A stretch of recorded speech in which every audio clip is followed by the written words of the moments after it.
નમસ્કાર મિત્રો, સ્વાગત છે તમારું મારી ચેનલમાં। આ વખતે 2026માં ખાખી તો પહેરવાની જ છે।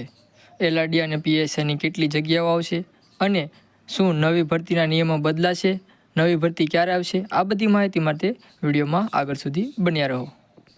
ગુજરાત હાઈકોર્ટ દ્વારા પોલીસની ભરતી કરવા માટે આદેશ આપવામાં આવ્યો છે, જેની અંદર આપણે જોઈએ કે શું કહેવામાં આવ્યું।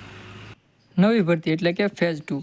ફેઝ 2ની ભરતી ક્યારે આવશે, જેની અંદર જગ્યાઓ એટલે કે સૂત્રો અને ગુજરાત હાઈકોર્ટમાં રજૂ કરાયેલા સોગંદનામા મુજબ બીજા તબક્કામાં આશરે 14,283 જગ્યાઓ પર ભરતી કરવામાં આવશે। જાહેરાત ક્યારે થઈ શકે છે, એટલે કે કેટલીક માહિતી અનુસાર આ ભરતી સત્તાવાર વેબસાઇટ ડિસેમ્બરમાં થવાની છે। અગાઉ હાઈકોર્ટમાં રજૂ કરાયેલા સોગંદનામા ઓગસ્ટ અથવા સપ્ટેમ્બરમાં જાહેર પાડવાનો ઉલ્લેખ હતો, પરંતુ તાજેતરમાં અહેવાલ ડિસેમ્બર 2025 સુધીમાં પડશે તેવો ઇશારો કરે છે।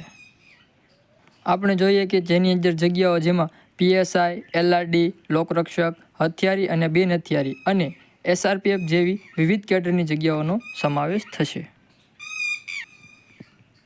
હાલ ફેઝ 1ની ભરતી પ્રક્રિયા અંગે જોઈએ તો કોન્સ્ટેબલ એલઆરડીનું પરિણામ લેખિત પરીક્ષાનું લિસ્ટ ઓક્ટોબર 2025માં બહાર પાડવામાં આવી શકે છે અને પીએસઆઈનું પરિણામ હાલ લેખિત પરીક્ષાની જવાબવાહી ચકાસણી ચાલુ છે, જેની ફાઇનલ મેરિટ નવેમ્બર મહિનામાં આવી શકે છે અને ઉમેદવારોએ નોંધ લેવી, નવી ભરતી અંગે સત્તાવાર વેબસાઇટ ઉપર જોતું રહેવું। હાલ નવી ભરતી પ્રસિદ્ધ થઈ નથી, થોડા સમયમાં પ્રસિદ્ધ થઈ શકે છે, એટલે ઉમેદવારોએ રાહ જોઈ અને તૈયારી શરૂ કરી દેવી જોઈએ। તેમને રનિંગ અને વાંચવાનું શરૂ કરી દેવું જોઈએ, જેથી કરીને તેમને આગળ મુશ્કેલી ન પડે।